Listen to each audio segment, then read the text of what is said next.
YTN 라디오 뉴스파이팅 김영수입니다. 수요일 4부 순서는 여야 소식 가장 빠르게 알려드리는 대변인들 코너입니다. 서재원 민주당 홍보소통위 부위원장, 호준석 대변인 나와 계십니다. 어서 오십시오. 네, 안녕하십니까. 안녕하세요. 네, 한덕수 전 총리 이야기부터 시작하겠습니다. 한덕수 전 총리가 재소환됐잖아요. 내란 특검은 이렇게 얘기하더라고요.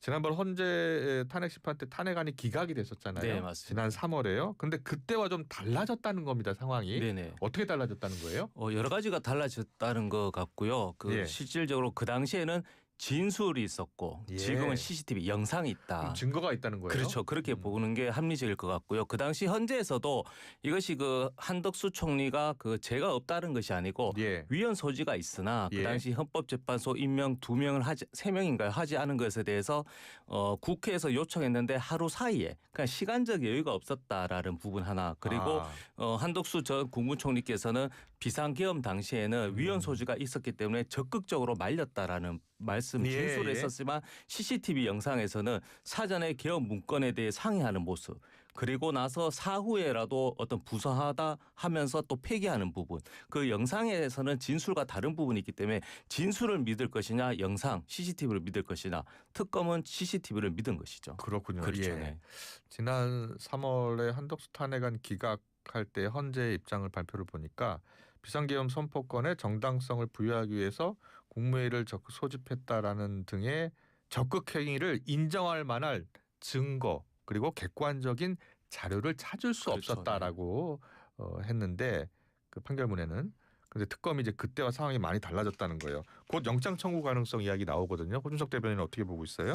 그러니까 국민들께서 다 보시기에 납득할 만한 증거들이 있고 네. 법리가 정당하게 적용된다면 그것을 뭐 어떻게 뭐라고 할 수가 있겠습니까? 네. 다만 좀 우려가 되는 부분은 어쨌건 지금까지 이제 보도되는 부분은 특검은 뭐 추가 증거가 확보됐다라고 밝혔는데 그게 무엇인지는 아직 알 길이 없고 뭐 보도를 보면 그 비상계엄 국무회의 때 정족수를 채워야 된다. 그래야 적법한 국무회의가 된다라고 말했다는 겁니다. 한덕수 총리가. 근데 그것을 내란에 적극 가담했다라고 볼 수 있는 것인지 그런 부분은 의문이에요. 그것은 사실은 뭐 일반론적인 얘기거든요. 국무회의가 정족수를 채워야 된다라고 얘기했다라는 것이. 근데 그게 비상계엄의 정당성을 더해주기 위해서 그런 말을 했다. 그렇게 볼 수 있는 것인지. 특검이 이 내란 특검의 딜레마는 이미 윤석열 전 대통령 이른바 우두머리는 기소가 돼 있기 때문에 뭔가 다른 성과를 내야 되는데 외환으로 해보려고 했는데 그것도 안 되는 것 같고. 그러니까 그다음 어쨌건 거물을 우리가 집어넣어야 되겠다라는 목표를 만들어 놓고 그걸 위해서 하는 것이라면 저는 그런 부분은 굉장히 우려가 됩니다.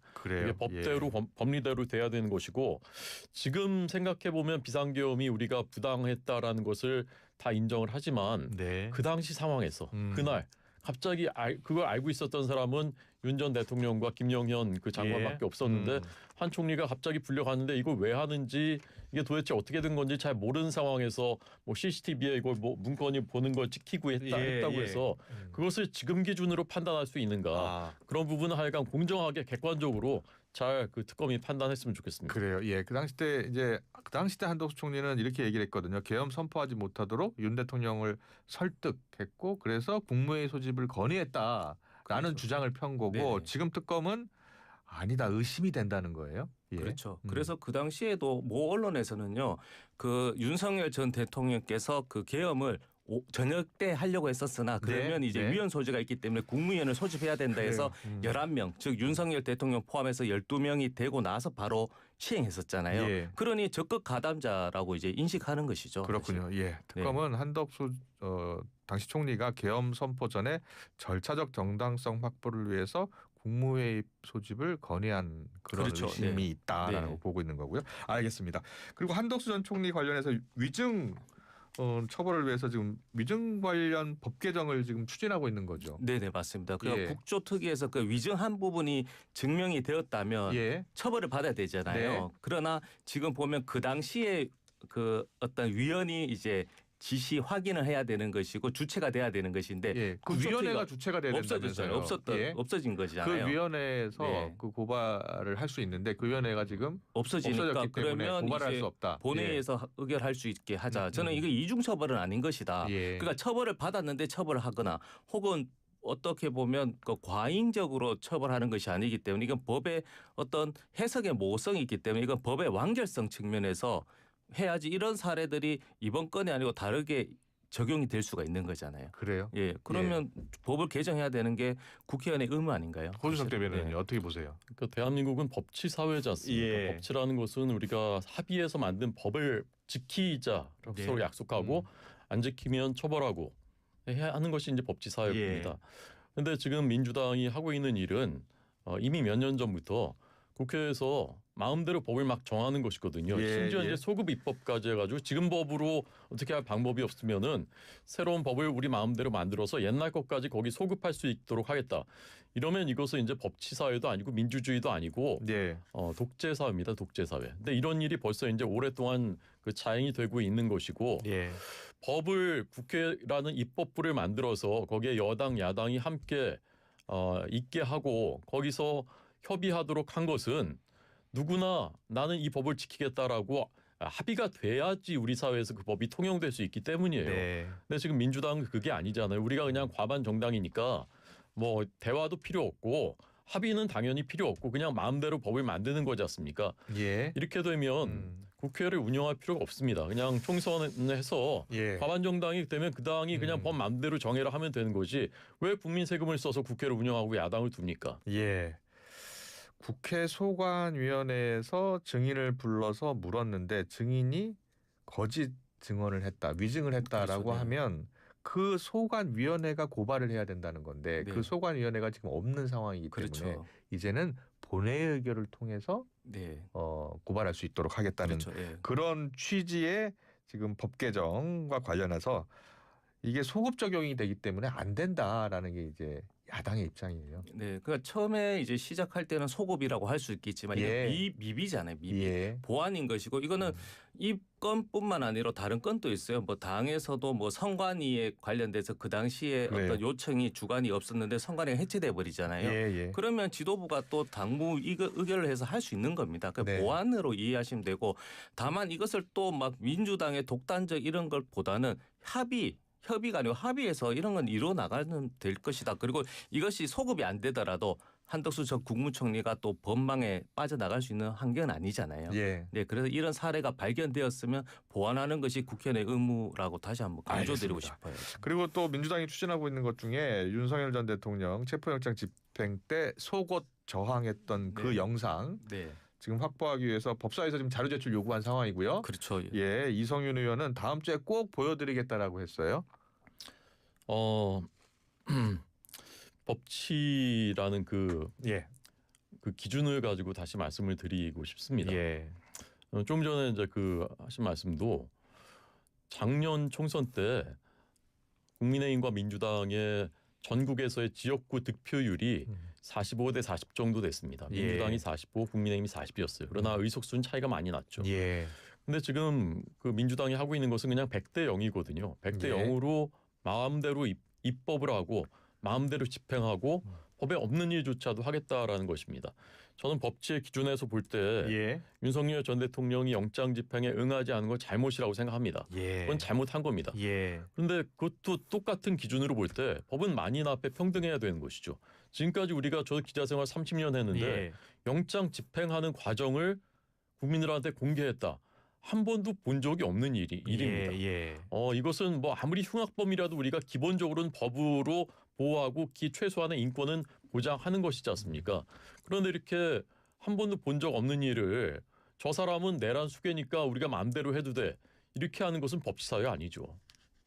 어떻게 생각하세요? 그러니까 법 앞에 평등하기 때문에 그 법을 안 지키기잖아요. 그리고 그 CCTV를 저는 공개해야 된다고 주장하는 이유 중에 하나가 그 이제 노상원 전 사령관의 그 CCTV, 저 이제 롯데리아 회동에 봤었어요. 이제 영상을 보면 그 당시에 정말 구체적으로 했다구나 그 취지를 느껴지는 거예요. 그러면 지금 윤석열 전 대통령 측 입장에서는 지금 그 날씨가 덥기 때문에 옷을 환복했었다. 그렇게 주장하잖아요. 그럼 이것이 진짜 날씨 탓인지 아니면 본인 탓인지 정말 계엄 탓인지 특검 탓인지 그걸 확인할 필요가 있는 것이잖아요. 그걸 계속 주장하는 게 건강도 갑자기 악화되었다 하지 않습니까? 그러니까 그런 국민들께서는 그런 것들 신뢰하지 못하는 것이고 또 계속적으로 알 권리도 있지만 또 피고인의 또 보장 차원에서도 그 당당하다면 그렇게 밝힐 필요가 있다. 그렇게 생각하는 거죠. 예, 알겠습니다. 잘 들었고요.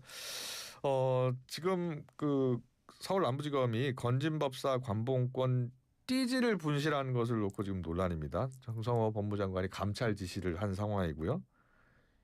그 관봉권을 돈을 세고 띠지를 버렸다는 거예요? 그러니까 상식적으로 안 맞잖아요. 저는 분실이 아니고 그 분쇄다. 띠지가 되게 분쇄. 중요하죠. 그렇죠. 거기 보면 막 1년 변호도 있는 것이고 예. 담당자가 누구인지 자금도 추적할 수 있는 거고요. 굉장히 쉬운 쉽다기보다는 그냥 스모킹 건이잖아요. 예. 이것을 분실했다고 합니다. 분실. 예. 분쇄가 아니고요. 분실했다는 것은 약간 기시감이 있는 게 예전에 왜 명태균 이 범죄자가 예. 했던 말이 있어요. 검찰에 갔더니 황금폰이 발견되니 검찰이 놀라면서 그 전자레인지에 돌려서 파기해라, 폐쇄해라, 부담스럽다는 거잖아요. 그 당시에는 반신반의했는데 지금 보면 윤석열의 검찰은 이런 행위를 했구나. 저는 검찰 탓을 돌리고 싶지 않아요. 왜냐하면 특검도 윤석열의 검찰이었지만 지금 3년 동안 밝히지 못한 것을 3주 만에 밝혀내고 계시잖아요. 예. 그러면 이번에도 그 수사관의 일탈 행위가 아니고 이거 조직적인 행위다. 그래서 법무부 장관께서 감찰 지시했다. 예. 그렇게 이해하시면 될 것 같아요. 그래요. 그 명태균 씨가 황금폰을 갖다가 주고 그것을 전자레인지로 돌려버렸다고요? 아니요, 그러니까 이제 검찰이 예. 명태균에게 이제 이 황금폰이 증거가 있는데 부담스럽다면서 명태균에 의해 그 설명에서는 전자레인지에 돌려서 파기하라고 했다는 거예요. 그렇게 지시를 했다. 받았다는 자신에게. 검찰 그렇죠, 검찰이. 명태균 씨 주장인 거죠. 그렇죠, 그건 황당한 것인데 지금 보면 그게 신실일 수도 있겠구나. 그러니까 이런 신뢰 문제가 있는 거예요, 지금. 예, 알겠습니다. 예. 그 띠지 분실한 건 잘못한 일이죠. 예. 그리고 마땅히 질타 받아야 될 일인데 예. 그것이 검찰이 뭐 또 윤석열 검찰이 그걸 조직적으로 했다. 그러니까 입시 비리도 정치 검찰 때문이고 예. 그다음에 위안부 할머니들 등친 것도 정치 검찰 때문이다. 언제까지 도대체 그렇게 하시려는 건지 모르겠습니다. 이게 작년 12월에 일어난 일이더라고요. 저도 예. 오늘 처음 듣고서 이제 찾아봤더니 예. 작년 12월이면 이미 이제 비상계엄 그 이후에 검찰이 앞장서서 윤석열 전 대통령 수사하고 이미 세상이 바뀌었을 때예요. 그때는 네. 사실상 그때부터 민주당 정권입니다. 예. 그런데 검찰이 일부러 그 띠지를 일부러 분쇄했다. 저는 그것은 이제 그 상식적으로 있기 어려운 일이라고 생각하고요. 예. 그러면 이제 돈 세고 그러다 이제 띠지를 분실했다는데 잘못한 일입니다. 그래서 예. 감찰에서 책임 소재는 묻되 이걸 예. 가지고서 그렇게 그 막 또 덮어씌우고 이런 것은 전 부당하다고 생각합니다. 그래요. 예. 뭐 여러 이슈가 많은데 그 이종호 전 블랙펄 인베스트먼트 대표요. 지금 서울 잠원 한강공원의 인근에 버린 휴대폰을 특검이 확보를 했다고 하네요. 그렇죠. 참 특검이 보면 같은 검찰인데도 어떻게 참 찾았을까요? 잘해요. 네. 그 3년 동안 찾지도 못한 것들은 막 찾잖아요. 그리고 예. 그 이종호 블랙펄 인베스트 이분의 주장에 의하면 이 핸드폰은 이미 검찰에서 압수수색했고 도이치모터스 수사 때 다 밝혀진 내용이다. 그래서 가치가 없다라고 주장하잖아요. 예. 그러나 가치가 있을 수 있는 거죠. 휴대폰이 이게 중요한 것이 아니고 휴대폰에 있는 내용이 중요한 거잖아요. 그렇죠. 기존에 예. 도이치모터스 수사한 검찰은 불기소했습니다. 네. 죄를 물을 수 없다고 했는데 특검에서는 어떤 증거라든지 모든 것을 다 밝혀내잖아요. 그렇듯이 예. 휴대폰 내에서도 그 당시에 저장된 녹음이라든지 여러 가지 정황이 분명히 있을 것이다. 그래서 도이치모터스 수사, 그 도이치 주가 조작 사건은 이제 빼도 박도 못할 증거가 하나 더 밝혀진 거죠. 사실. 그래요. 예. 예. 특검이 수사를 잘하고 있다고 보시는 특검이 수사를 잘한다고 생각하지 않아요. 특검은 특검대로 하는 것인데 윤석열의 검찰이 한쪽 눈이 아니고 그냥 고개 자체를 돌려버린 거잖아요. 예. 그렇군요. 예. 어떻게 보셨어요? 그러니까 사실을 사실대로 밝혀내기 바랍니다. 특검이 수사 잘하신다니까 잘해서 공정하고 객관적으로 수사하기 바라고요. 예. 이 휴대폰은 그 특검이 압수수색해서 가지고 간 다음에 임시로 썼었던 휴대폰이라고 하는데 그렇더라도 그것을 왜 거기다 갖다 버렸는지 그것은 의문스러운 부분이 있으니까 사실을 사실대로 잘 밝혀내시기 바라고요. 다만 이제 도이치모터스 주가 조작 사건 조금 전에 말씀하신 부분 중에는 그거는 문재인 검찰 때도 서울중앙지검 특수부까지 달라붙었는데 그때도 기소를 못했었던 것이거든요. 그래서 이게 다 모든 게 다 윤석열 검찰 때문이다라고 하는 거는 저는 좀 동의하기 어려운 부분이 있습니다. 알겠습니다. 계속해서 여야 쟁점 법안 들어갈까요? 노란봉투법이요. 노란봉투법은 대통령의 의지도 확실한 것 같고요. 네. 예. 그래서 경제계에서는 좀 우려를 계속하고 있는 것 같고요. 그렇죠. 그리고 또 원청 하청의 문제, 특히 하청 노동자들이 뭐 여러 가지 이유로 또 목숨을 잃는 사례가 조금 빈번하다 보니까 예. 그런 우려나 또 시기가 좀 그 목소리 커진 건 맞는 것 같고요. 네. 그 경제계에서도 받아들이는 것 같아요. 지금 현재로는. 그러나 이것을 유예를 6개월이냐 그리고 경제계에서는 1년 정도 해보자 하는데 저는 그 우려할 필요는 없다 보는 것이고요. 노란봉투법보다는 상생법일 수도 있다. 예전에 복수노조 할 때도 저도 그 당시에 노조원이었거든요. 예. 간부였는데 굉장히 우려 많이 했어서 경제계도 우려했었고 노조도 우려 많이 했었는데 그러나 그 운영하는 그 여러 가지 묘를 살리면 되는 것이고요. 네. 경제계에서 우려하는데 저도 노조의 어떤 정책기획국장으로서도 임했었고 신용보증재단에서 노조원의 어떤 파트너로서 했었지만 예. 그 담당자가 뭐 하루에 한 번씩 만나는 것이 아니고 그 정기적인 회의가 있는 것이거든요. 그 회의 때 만나면 되는 것이고 그에 대해서 하청에 대해서도 명확하게 어떤 목소리를 듣는 것도 있지만 책임 소재를 또 명확하게 하기 때문에 경제계도 유리한 면이 분명히 있는 것이거든요. 주한미 상공회의소는 상당히 우려를 나타내더라고요. 그러니까 우려스럽다로 하는 부분은 뭐 일부라기보다는 그 악용될 수 있는 사례, 그 예를 들어 하청 노동자들이 일은 하지 않고 매번 파업하고 계속 교섭권을 요구할 때는 경영에 집중할 수 없다는 그런 우려가 있는 것이잖아요. 그러면 이런 것을 법적으로 얘기했지만 1년에 몇 번 정도 소통할 수 있는 정기회의 그리고 비상회의할 수 있는 기간이라든지 취지를 명확하게 하면 되는 것이죠. 네. 사실은. 어떻게 국민의힘 입장은 우리가 기업이 없이는 아무것도 할 수 없다는 사실을 너무나 잘 알지 않습니까? 네. 최근에 한미 통상 협상에서도 기업인들이 직접 날아가서 거기에 다 참여를 했고 결국은 기업들이 다 미국에 투자하겠다 이렇게 해서 통상 협상이 그나마 타결된 것이지 않습니까? 한미 관세 협상 이야기하시는 거죠. 네. 이재명 정부가 어제도 이 대통령이 또 기업인들 만나서 뭐 이렇게 하고 이번에 한미 정상회담 때도 다 동행한다고 하는데 그러면서도 어떻게 하면 기업을 못 살게 할까, 기업 활력을 어떻게 하면 낮출까를 연구하는 것처럼 그 정책은 그렇게 가고 있단 말이죠. 입법과 정책은. 코스피 3,200 뚫었다고 뭐 큰 적인 것처럼 했는데 한 달째 지금 박스권입니다. 3,200 갇혀 있어. 왜 그러냐? 기업 실적이 부진하기 때문이라는 것입니다. 정책 기대감은 사라졌고. 근데 기업 실적을 높이는 것만이 우리 경제 활력을 만들고 민생을 돕는 일입니다. 그런데 계속해서 이제 기업들 못 살게 하는 왜 그럴까? 결국 민주노총 청구서 때문에 그런 것이지 않습니까? 이번에 국민임명식이라는 희대 이벤트에도 민주노총이 이것 때문에 참석을 안 했지 않습니까? 그러니까 결국 안 들어줄 수가 없게 되는 것이죠. 근데 우리가 그 한미 관세 협상 타결할 때도 결국 마스가 조선업을 우리가 도와주겠다라고 해서 이제 그게 키포인트가 된 건데 이 노란봉투법 통과되면 제일 먼저 타격받는 것 중에 하나가 조선업, 하청업체 워낙 많으니까 한 개 기업이 수천 개 기업과 이제 협상을 해야 되는 이런 상황이 되는 것이고 심지어는 기업이 해외 투자를 한다든지 공장을 해외로 이전한다든지 이런 경영상의 결정까지도 다 파업 사유로 만들 수 있는 그런 그 법이거든요.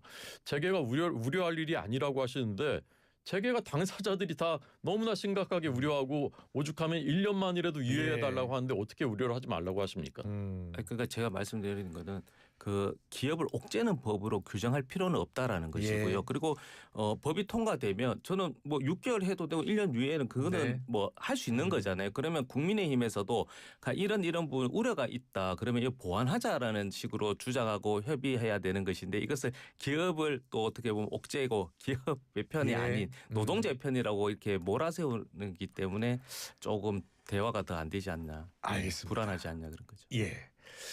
잘 들었고요. 일단 뭐 워낙 대통령의 의지도 강하고 정부도 그리고 여당도 적극적으로 추진하고 있기 때문에 통과가 될 것 같아요. 그 이후에는 이제 실제로 이 법이 어떻게 적용되고 우리 기업에 어떤 영향을 미칠지는 이제 두고 보면 알 수 있을 것 같습니다. 네, 맞습니다. 그리고 그 기간에 보완을 할 필요가 있습니다. 보면 좋은데 두고 보는 동안에 우리 경제가 망가지고 민생이 침해되기 때문에 그런 거죠. 그게 뭐 알파에서 정치적으로 저희가 보기에는 이래가지고 이재명 정부의 실정이 되면 저희한테는 정치적인 이익이 될 수도 있지만 그 사이에 국가 경제가 망가지는데 그것을 다시 회복할 수 있다는 보장도 없어요. 그럼 이렇게 해도 되는 겁니까?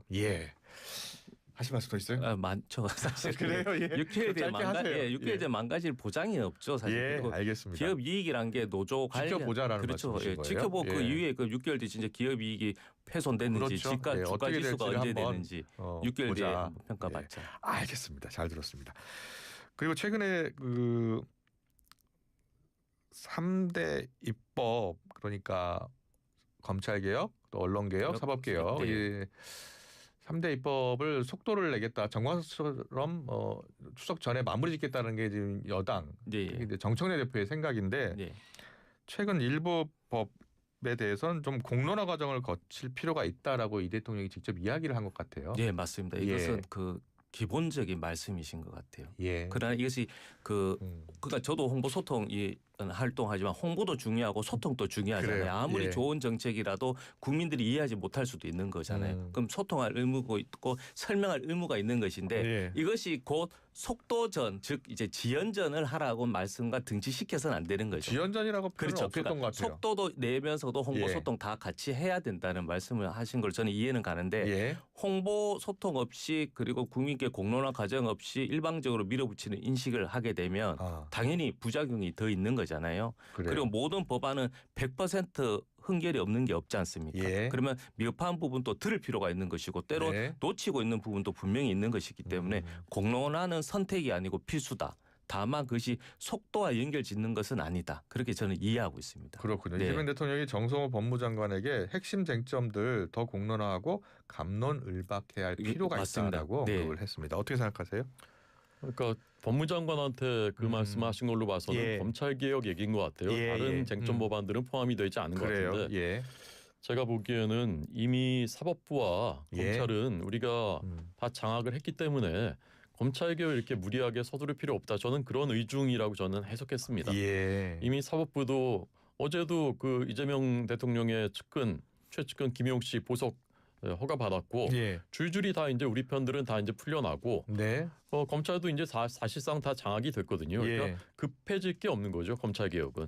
하지만 이제 다른 것들은 뭐 정청래 민주당이 앞장서서 돌격대처럼 저는 추진할 것이라고 보고요. 대통령은 약간의 뭐 굿캅 역할을 하는 것처럼 보이고 그렇지만 결과는 죄다 반대 방향으로 다 빨리 관철이 되고 있는 것. 언론학법 다 이미 처리됐지 않습니까? 다 보고 있습니다. 그러니까 이제 제가 말씀드리는 건 말씀하세요. 공론화나 이런 게 공론화에 대해서 문제제기 이렇게 하면 되는 것인데 김용 전 부원장은 보석 결정이 사실 구속 만기가 9월 2일이거든요. 그러니까 무죄로 그냥 바로 그냥 대통령실이라든지 대법원이 확정한 것이 아니고 보석. 석법 상태에서 그냥 재판을 또 30을 받는 거예요. 그러니까 이런 것을 엮어서 막 장악했다. 그리고 그러니 검찰은 또 안중에 뭐 천천히 해야 된다. 그렇게 해석할 필요는 없다라는 거죠. 마지막 이슈로요. 김영석 독립기념관장 관련해서 이야기를 나눠보겠습니다. 이 김 관장이 우리나라 광복을 세계사적 관점에서 보면 제2차 세계대전에서 연합국의 승리로 얻은 선물이다라고 발언해서 논란인데 여당에서는 지금 파면 사퇴 요구를 하고 있는 거예요? 여당 광복회장께서도 또 보훈부에 또 감사 요청했었거든요. 그리고 또 선물은 아닌 거잖아요. 투쟁한 거잖아요. 그것도 그 목숨을 잃으면서까지. 그런데 이제 당연히 선물인 것처럼 이야기하는 것은 뉴라이트 사관이다. 그리고 그게 광복절에 맞지 않는 것이다. 그렇기 때문에 이것이 단순한 것이 해프닝인 것인지 실질적으로 그 사람의 머리에서 나온 철학인 것인지 그래서 광복회장께서 감찰 지시했었죠. 그래요. 그리고 이제 김병기 원내대표가 지금 뭐 알박기 금지법 이른바 그거는 저는 그게 윤석열 정부 때도 그렇고 문재인 정부 때도 계속 반복되는 거잖아요. 지자체에서는 법으로 대구시장 홍준표 시장께서도 다 임기를 맞췄어요. 경기도도 마찬가지로. 저는 이거는 맞출 필요는 있다. 왜냐하면 이념이 다르고 생각이 다른 게 생각이 다른 게 아니라 이념이 다른 상태에서 동의하지 못하는데 거기서 일을 하겠다는 것은 어불성설이잖아요. 손준석 대변인. 이게 알박기 금지법이는 문재인 정부가 들어서자마자 19명한테 사퇴 강요했고 이 사건이 지금 블랙리스트 재판 계속 아직도 받고 있는데 그러더니 자신들은 임기 말에 알박기 59명 알박기 했고 그 중에도 상당수가 지금까지도 재직 중이에요. 지금까지 재직 중입니다. 예. 윤 정부의 출범 7개월 기준으로 해서 86%가 문정부 때 임명된 기관장이었어요. 그 알박기 했었던 사람들이 알박기 금지법을 지금 하겠다고 하는데 입법 하되 예. 다음 정부부터 그것을 적용하자 이렇게 하면은 국민들이 그래도 그 진정성을 이해하실 거라고 생각하고요. 예. 이런 거 하지 말고 네. 입시비리 옹호하고 천안함이 좌초됐다 이렇게 얘기하고 음주운전 200만 원 벌금 선고받고 박원순, 안희정 성추행 옹호했었던 이런 사람한테 우리 교육을 맡기겠다는 아이들 교육을 맡기겠다는 이런 그 정교조 장관, 최규진 장관 이분부터 빨리 사퇴시켜야 된다고 생각합니다. 네, 알겠습니다. 오늘 수요일 대변인 코너는 여기서 마무리하겠습니다. 서재현 민주당 홍보소통위 부위원장 호준석 대변인과 함께했습니다. 고맙습니다. 네, 감사합니다. 똥또로똥똥똥 똥똥또롱똥똥 하이생 시작하세요.